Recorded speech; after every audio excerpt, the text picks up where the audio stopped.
Thank you very much. This is now my third visit to Denmark. The last time I was in Copenhagen, as Emil remarked, was for the debate with Clemens Koppel, which I enjoyed a great deal, and which you can watch on YouTube if you care to. It gives you a good idea of how an atheist philosopher of some prominence responds to the arguments that I'm going to be talking about this evening.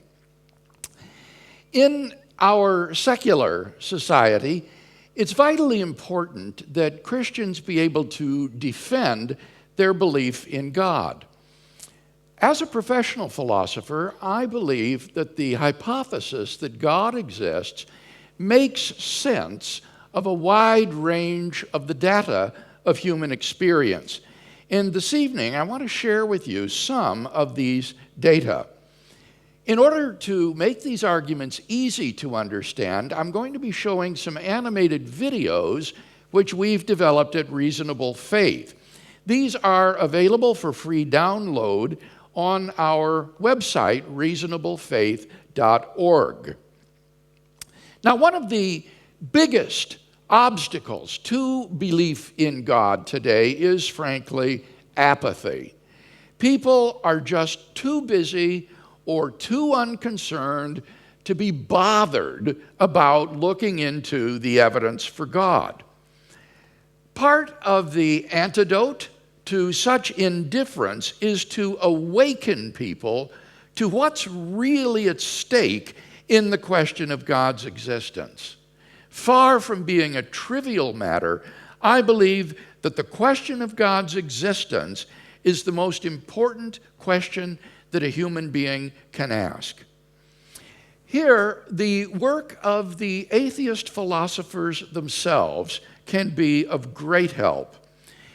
Atheist philosophers like Friedrich Nietzsche, Bertrand Russell, and Jean-Paul Sartre have argued that if God does not exist, then human life is ultimately absurd. The absurdity of life involves three elements: meaning, value, and purpose. These three notions, meaning, value, purpose, though interrelated, are conceptually distinct. Meaning has to do with something's significance, why it matters. Value has to do with something's moral worth. It's being good or bad, right or wrong. Purpose has to do with a goal for something, a reason for which something exists. And if there is no God, then according to these atheist thinkers, life is ultimately without meaning, value, and purpose. Now, it's very important that we understand the argument here. The claim is not that atheists live boring and uninteresting lives, or have no personal values, or have no goals in life. Rather, the claim is that if there is no God, then meaning, value, and purpose are ultimately just human illusions, having no objectivity. For without God, there is no absolute standard of right and wrong, and everything is doomed ultimately to destruction in the heat death of the universe, no matter what we do. The first video that we're going to watch tonight helps to explain this human predicament in the absence of God. You know, nobody asked me if I wanted to exist.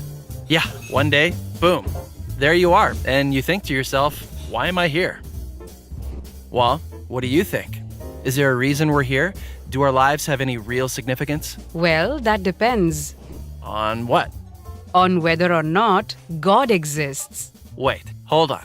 Are you saying that my life has no significance because I don't believe in God? No, not at all. I'm saying that if God doesn't exist, it doesn't matter what you believe. Our lives would have no objective meaning, value, or purpose. Many atheists themselves recognize this. If atheism is true, life is absurd. Okay, and why do they think that? To begin with, if God does not exist, then the physical universe is all there is. Which means you and I are just accidental byproducts of nature. Right. So? That means we were not intentionally designed. So there's no purpose for us being here. Whoa. It gets worse. If God does not exist, there is no absolute standard of moral value. You've heard of Richard Dawkins, the atheist. He points out that in a materialistic universe, there is at bottom no design, no purpose, no evil, no good, nothing but pointless indifference. So you're saying atheists can't be good people? No, I'm not saying that. Many atheists live good lives. What I'm saying is, atheism fails to provide an objective basis for saying any particular action is good or evil. Oh, come on. After millions of years of sociobiological evolution, humans have developed a sense of morality. We all know it's good to feed a hungry child and bad to torture someone for fun. Of course we do, but that's precisely what atheism cannot explain.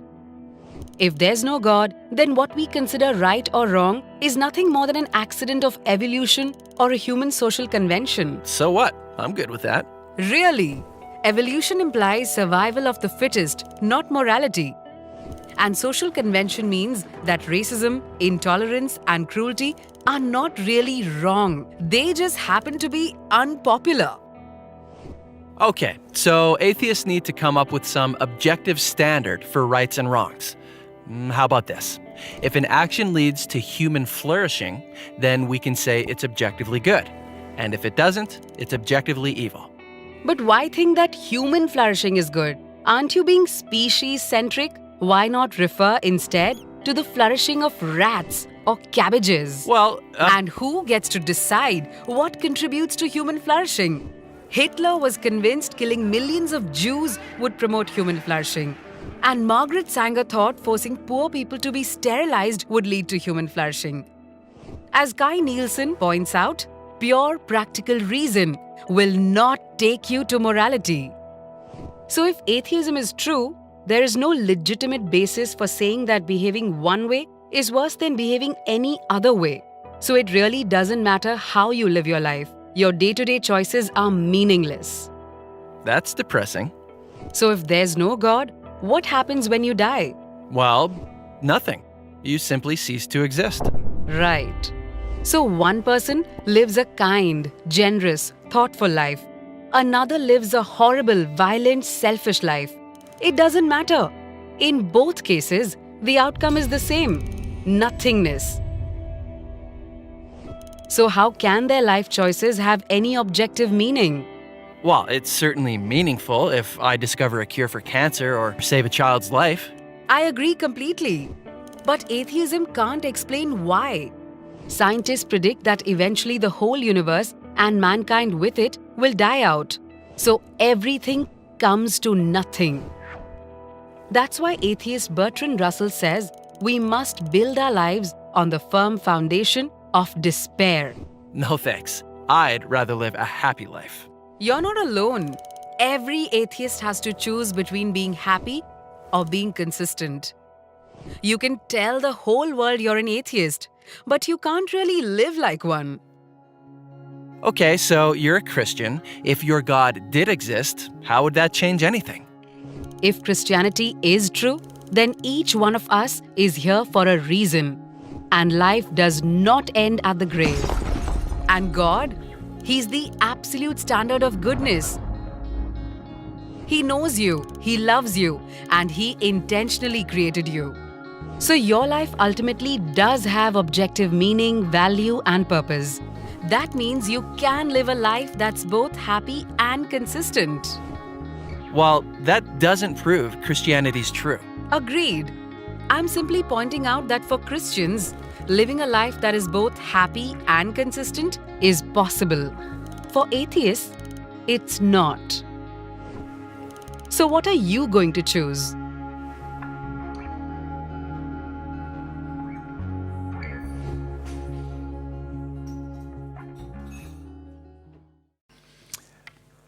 Given the absurdity of life and the unlivability of atheism, It's imperative, I think, that we retrace our steps and ask anew whether God exists. Tonight, I want to share with you 3 arguments for God's existence, which I think make it probable that God does indeed exist. Number 1, God makes sense of the origin of the universe. God makes sense of the origin of the universe. Have you ever asked yourself where the universe came from? Typically, atheists have said that the universe is just eternal, and that's all. But is that true? The next video explains how the scientific evidence for the origin of the universe points beyond the universe to its transcendent creator.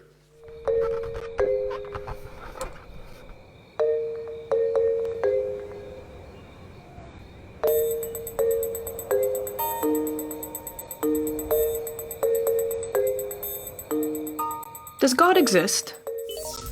Or is the material universe all that is, or ever was, or ever will be?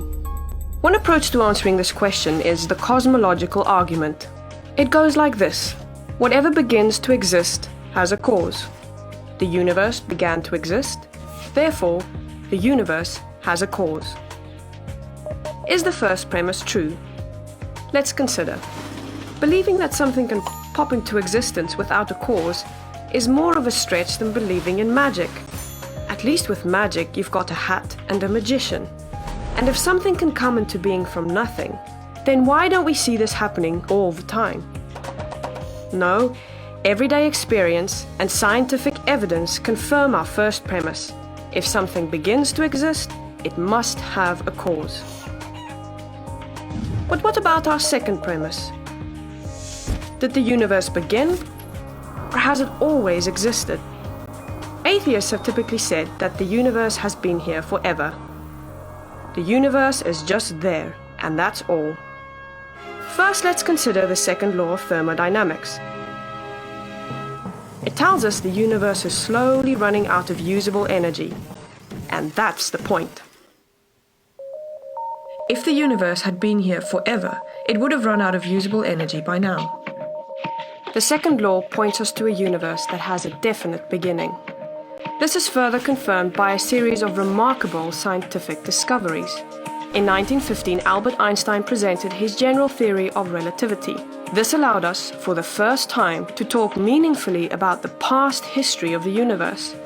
Next, Alexander Friedmann and George Lemaitre, each working with Einstein's equations, predicted that the universe is expanding. Then in 1929, Edwin Hubble measured the red shift in light from distant galaxies. This empirical evidence confirmed not only that the universe is expanding, but that it sprang into being from a single point in the finite past. It was a monumental discovery, almost beyond comprehension. However, not everyone is fond of a finite universe, so it wasn't long before alternative models popped into existence. But one by one, these models failed to stand the test of time. More recently, 3 leading cosmologists, Arvin Bord, Alan Guth, and Alexander Vilenkin, prove that any universe which has on average been expanding throughout its history cannot be eternal in the past, but must have an absolute beginning. This even applies to the multiverse, if there is such a thing. This means that scientists can no longer hide behind a past eternal universe. There is no escape. They have to face the problem of a cosmic beginning. Any adequate model must have a beginning, just like the standard model. It's quite plausible then that both premises of the argument are true. This means that the conclusion is also true. The universe has a cause. And since the universe can't cause itself, its cause must be beyond the space-time universe. It must be spaceless, timeless, immaterial, uncaused, and unimaginably powerful, much like God. The cosmological argument shows that, in fact, it is quite reasonable to believe that God does exist.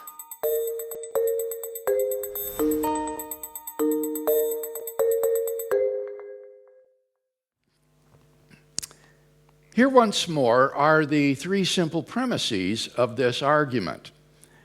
1, whatever begins to exist has a cause. 2, the universe began to exist. 3, therefore the universe has a cause.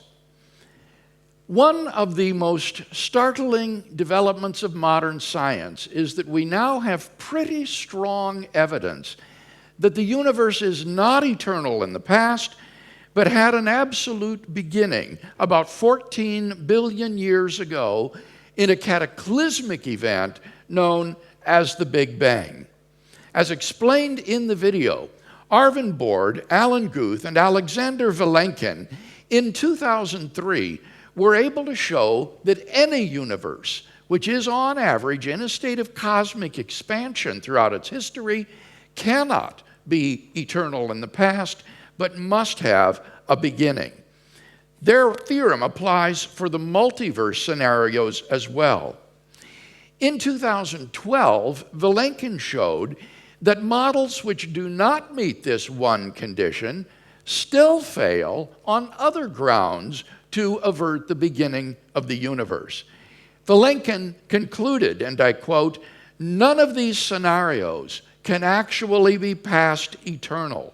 All the evidence we have says that the universe had a beginning," end quote. In the fall of 2015, Vilenkin strengthened that conclusion. He wrote, "We have no viable models of an eternal universe. The Borde-Guth-Vilenkin theorem gives reason to believe that such models simply cannot be constructed." The Borde-Guth-Vilenkin theorem proves that classical spacetime under a single, very general condition cannot be extended to past infinity, but must have a boundary at some point in the finite past. Now, either there was something on the other side of that boundary or not. If not, then that boundary just is the beginning of the universe.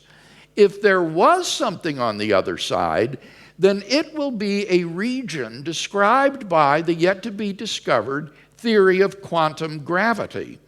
In that case, says Vilenkin, it will be the beginning of the universe. Either way, the universe began to exist. Now, the video describes scientific evidence for the universe's beginning. But in my published work, I've also laid out philosophical reasons to think that the universe began to exist. Just think about it for a minute. If the universe never had a beginning, that means that the number of past events in the history of the universe is infinite. But how could an infinite number of past events elapse one after another in order for us to reach today? That would be like trying to count down all of the negative numbers one at a time, ending at 0. That seems like an absurd task, since before you could count any number, you would already have to have counted an infinite number of prior numbers before. And if you could count down from infinity, then the question arises, why did you finish only today? Why not yesterday? Or the day before that? By then, you've already had an infinite amount of time to finish your countdown, and therefore, you should already be done. These sorts of absurdities show that the actually infinite past is metaphysically impossible. Now, since something cannot come into being from nothing, the absolute beginning of the universe implies the existence of a beginningless, uncaused, timeless, spaceless, changeless, immaterial, enormously powerful creator of the universe. Argument number 2. God makes sense of the fine-tuning of the universe for intelligent life. God makes sense of the fine-tuning of the universe for intelligent life. In recent decades, scientists have been stunned by the discovery that the existence of intelligent life anywhere in the cosmos depends upon a complex and delicate balance of initial conditions simply given in the Big Bang itself. Scientists once believed that whatever the initial conditions of the universe might have been, eventually intelligent life might evolve somewhere. But we now know that our existence is balanced on a razor's edge. The existence of intelligent life anywhere in the cosmos depends upon a conspiracy of initial conditions which must be fine-tuned to a degree that is literally incomprehensible and incalculable. The following video explains how this remarkable fine-tuning points to an intelligent designer of the universe.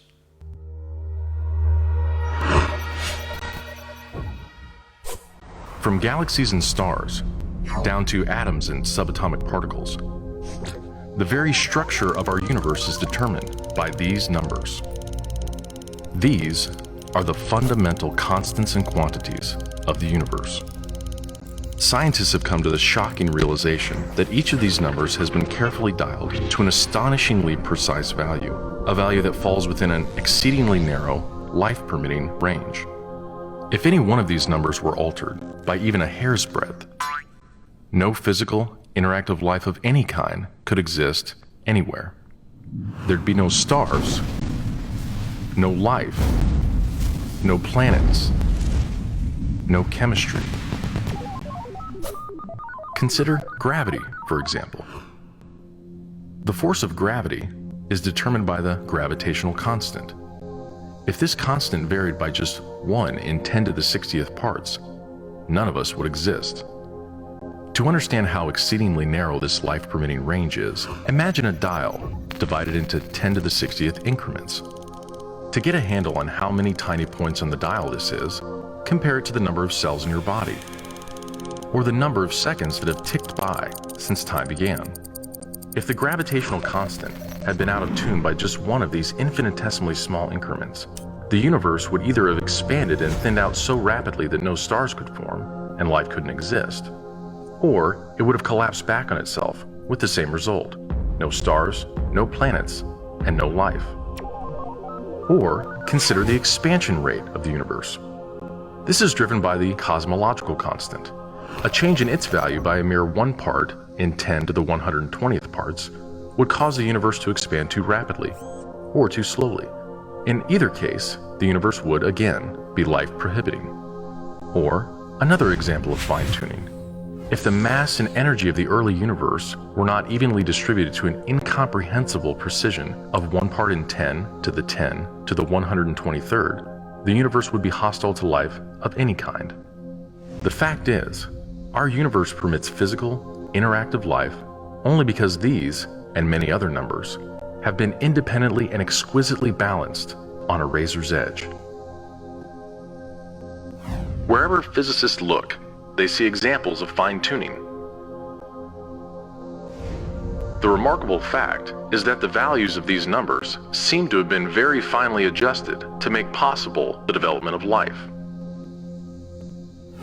If anyone claims not to be surprised by the special features that the universe has, he's hiding his head in the sand.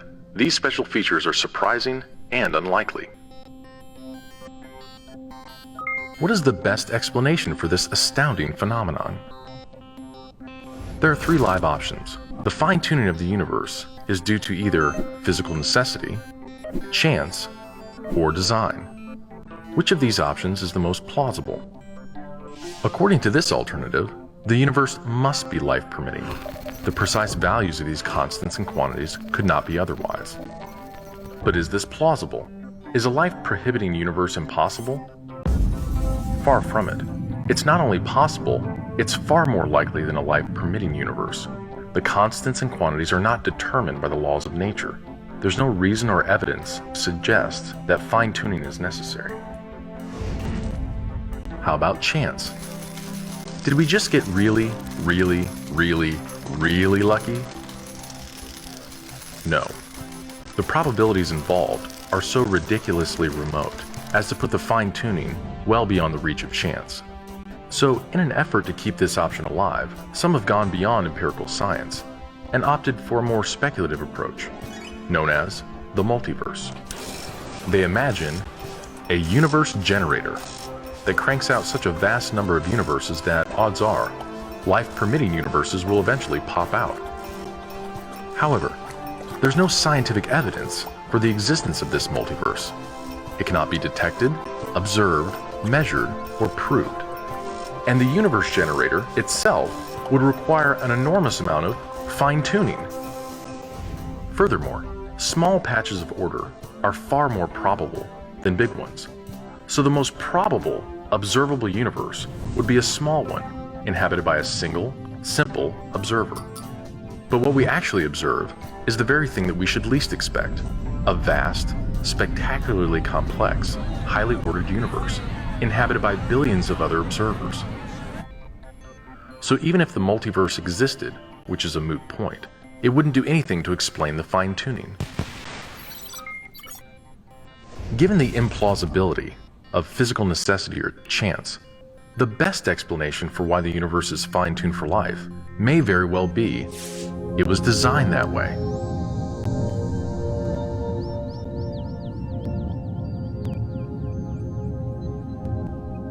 A common-sense interpretation of the facts suggests that a superintellect monkeyed with physics, and that there are no blind forces worth speaking about in nature. The numbers one calculates from the facts seem to me so overwhelming as to put this conclusion almost beyond question.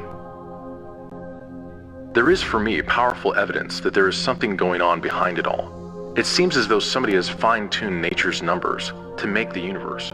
The impression of design is overwhelming. The heavens declare the glory of God. The skies proclaim the work of his hands. Day after day they pour forth speech. Night after night they reveal knowledge.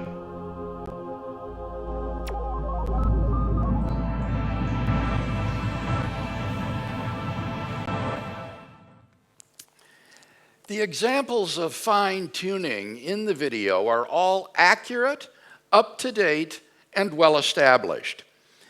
It's important to keep in mind that the expression fine-tuned does not mean designed. The expression is a neutral term which just means that the range of life-permitting values for these constants and quantities is so extremely narrow. If the value of even one of these constants or quantities were to be altered by less than a hair's breadth, then the delicate balance required for the existence of life would be upset, and the universe would be life-prohibiting instead. Fine-tuning in this neutral sense is a well-established fact of physics. The question we face then is, what is the best explanation of this cosmic fine-tuning? There are three options in the contemporary literature on fine-tuning: physical necessity, chance, or design. So, our argument may be formulated in three simple steps. 1, the fine-tuning of the universe is due to either physical necessity, chance, or design. 2, it is not due to physical necessity or chance. 3, therefore, it is due to design. As the video explains, the only serious alternative to design today is the multiverse chance hypothesis. Now, there are multiple problems with this hypothesis, but let me simply highlight one of the most important. If our universe were just a random member of a multiverse, then it is highly probable that we would be observing a much different universe than we do.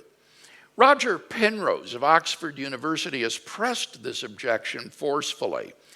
He points out that the odds of our universe's initial low entropy conditions, obtaining by chance alone, are somewhere on the order of 1 chance out of 10 to the power of 10 to the power of 123.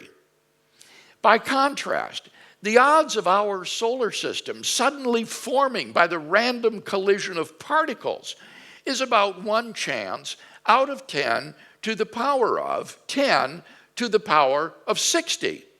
This number, says Penrose, is utter chicken feed in comparison with 10 to the 10 to the 123.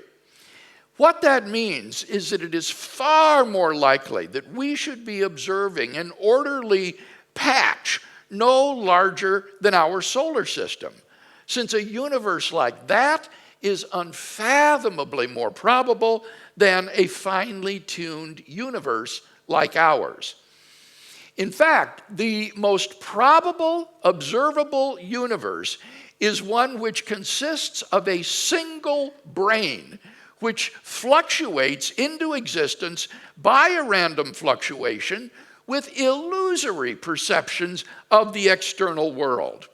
So, if you adopt the multiverse explanation of fine-tuning, you are obligated to believe that you are all that exists, that this auditorium, your friends, your own body, all the world around you is nothing but an illusion of your brain. No sane person believes such a thing. And thus it seems to me that on atheism, it is highly improbable that the fine-tuning should be due to a randomly ordered multiverse.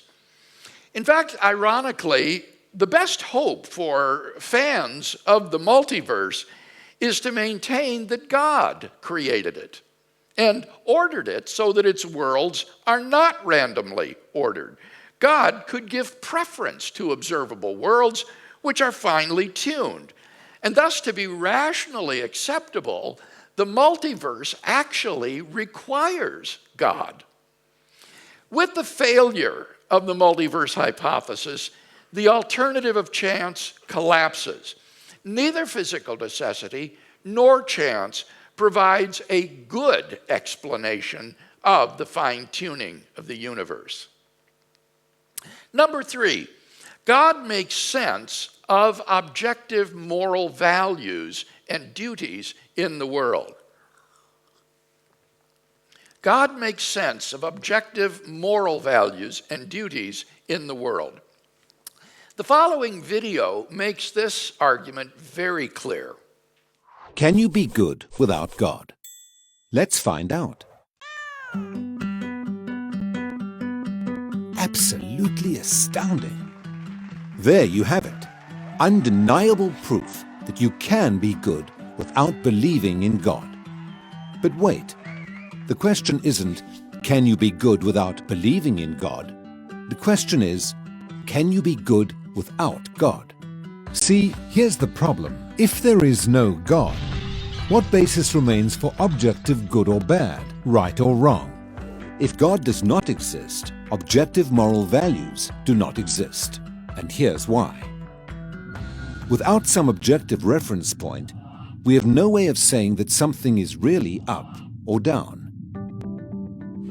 God's nature provides an objective reference point for moral values. It's the standard against which all actions and decisions are measured. But if there's no God, there's no objective reference point. All we're left with is one person's viewpoint, which is no more valid than anyone else's viewpoint. This kind of morality is subjective, not objective. It's like a preference for strawberry ice cream. The preference is in the subject, not the object. So it doesn't apply to other people. In the same way, subjective morality applies only to the subject.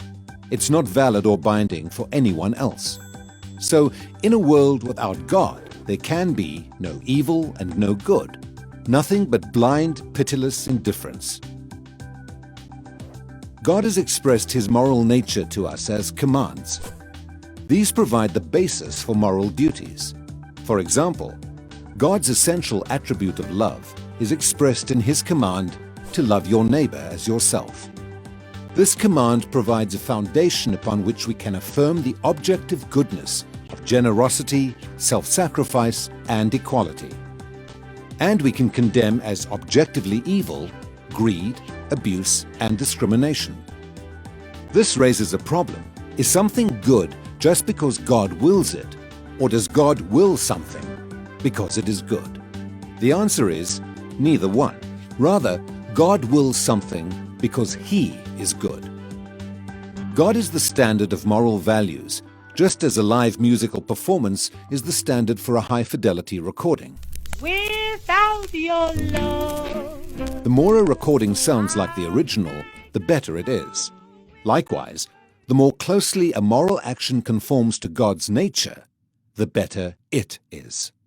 But if atheism is true, there is no ultimate standard. So there can be no moral obligations or duties. Who or what lays such duties upon us? No one. Remember, for the atheist, humans are just accidents of nature, highly evolved animals. But animals have no moral obligations to one another. When a cat kills a mouse, it hasn't done anything morally wrong. The cat's just being a cat. If God doesn't exist, we should view human behavior in the same way. No action should be considered morally right or wrong. But the problem is, good and bad, right and wrong, do exist. Just as our sense experience convinces us that the physical world is objectively real, our moral experience convinces us that moral values are objectively real. Every time you say, "Hey, that's not fair, that's wrong, that's an injustice," you affirm your belief in the existence of objective morals. We're well aware that child abuse, racial discrimination, and terrorism are wrong for everybody, always. Is this just a personal preference or opinion? No. The man who says that it is morally acceptable to rape little children is just as mistaken as the man who says 2 + 2 = 5. What all this amounts to, then, is a moral argument for the existence of God. If God does not exist, objective moral values and duties do not exist. But objective moral values and duties do exist. Therefore, God exists. Atheism fails to provide a foundation for the moral reality every one of us experiences every day. In fact, the existence of objective morality points us directly to the existence of God.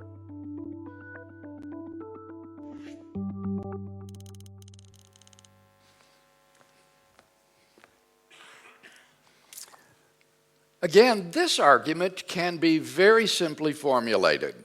Premise 1, if God does not exist, objective moral values and duties do not exist. Premise 2, objective moral values and duties do exist, from which it follows 3, therefore, God exists. What makes this little argument so powerful is that people generally believe both premises. In our pluralistic age, I find that students are scared to death of imposing their values on someone else. They therefore at least give lip service to relativism. Therefore, premise 1 seems correct to them. At the same time, however, certain values have been deeply instilled into them, such as tolerance, open-mindedness, and love. In particular, they think that it is objectively wrong to impose your values on someone else. So they're deeply committed to premise 2 as well. They've just never connected the dots. Perhaps the most important thing to keep in mind about the moral argument is not to confuse moral ontology with moral epistemology. Now, what do I mean by that? Well, moral ontology has to do with the objective reality of moral values and duties. Moral epistemology concerns how we come to know moral values and duties. The moral argument has nothing to say about moral epistemology. It is wholly about moral ontology, the grounding of objective moral values and duties in reality. But unfortunately, people inevitably confuse the two. For example, some people will think that one is claiming that in order to recognize objective moral values and duties, you have to believe in God. Others will say that our moral beliefs can be explained as a result of socio-biological evolution and conditioning. Both of these objections, however, are irrelevant to the argument. One is not claiming that in order to recognize objective moral values and duties, you have to believe in God. Moreover, the socio-biological account of moral beliefs, at the very best, shows how our perception of moral values has evolved. But if moral values are gradually discovered rather than gradually invented, then our gradual, fallible perception of the moral realm no more undermines the reality of that realm than our gradual, fallible perception of the physical realm undermines its objective reality. The argument makes no claim about how we come to know objective moral values and duties, and so these sorts of epistemological objections are just irrelevant. From the two premises, it follows logically that God exists. The moral argument complements the cosmological and design arguments by telling us something about the moral nature of the creator and designer of the universe. It gives us a personal, necessarily existent being who is not only perfectly good, but whose very nature is the standard of goodness and whose commands constitute our moral duties. There are many other arguments for the existence of God, and on our website, reasonablefaith.org, we have videos explaining some of these as well, and I would invite you to visit the site and look at those videos. But the arguments presented here tonight, I think, constitute a powerful cumulative case for the existence of God. Together, they yield a metaphysically necessary, uncaused, transcendent, immaterial, personal creator and designer of the universe who is the paradigm and source of absolute moral goodness. And this, as Thomas Aquinas was wont to remark, is what everybody means by God.